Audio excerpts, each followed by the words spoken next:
You cannot have democracy before liberation. You cannot have democracy under occupation. You do not wait for the colonizer to accept what you are saying. You force the colonizer.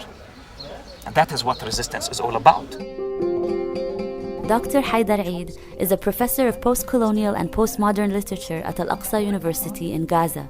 He received his PhD in English literature and philosophy from the University of Johannesburg. He is one of the intellectual leaders of the global movement for Palestinian liberation. This is my problem with white liberal ideology. It talks about the other, it claims to be recognizing the other in order to assimilate the other. When the other comes up with something that is completely different from what the Western self is defending, the other becomes terrorist, the other becomes unacceptable, even if the other wins legitimate elections. I think we ought to recognize the results of the 2006 elections. And I think Hamas, since it won the elections, in spite of my ideological differences with Hamas, I accept it as the democratically elected government of 1/3 of the Palestinian people. And I'm saying 1/3 because the Palestinian people who were allowed to vote were the Palestinians of the West Bank and the Gaza Strip. Now, 6 million Palestinian refugees were not allowed actually to vote. Do I support them? No, I don't support them.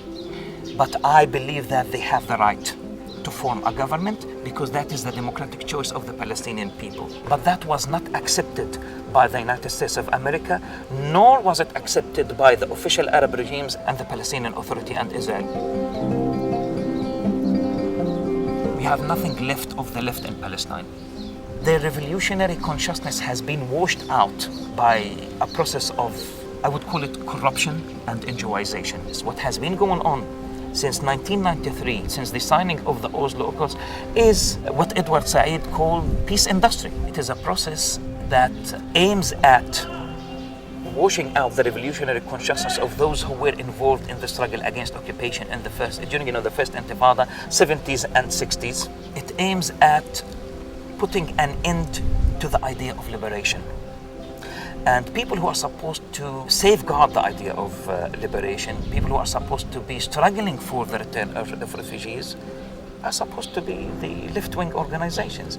I mean, it is, promises upon promises upon promises, and then here we are, and our situation is much, much, much worse than it was in 1993. But this is not a reflection of our problem in Palestine. This is a reflection of your problem in the West. This is a reflection of the contradictions of late capitalism, let me say. I mean, when you talk about the United States of America, it's that kind of postmodern politics that does not take into consideration the perspective of the other.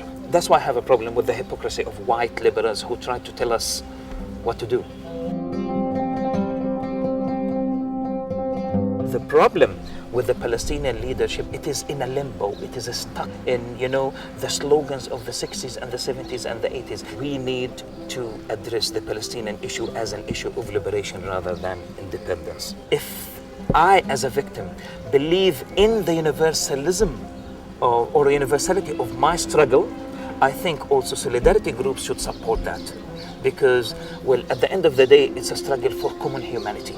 We have lost faith in the international community. We have lost faith in the United Nations. We've lost faith in Security Council, the Quartet, and so on and so forth. And the only way forward for us is to build ties with civil society organizations, people to people's solidarity. So I think if the marginalized come together from Spain to India to England, yes, we can. Yes, we can change.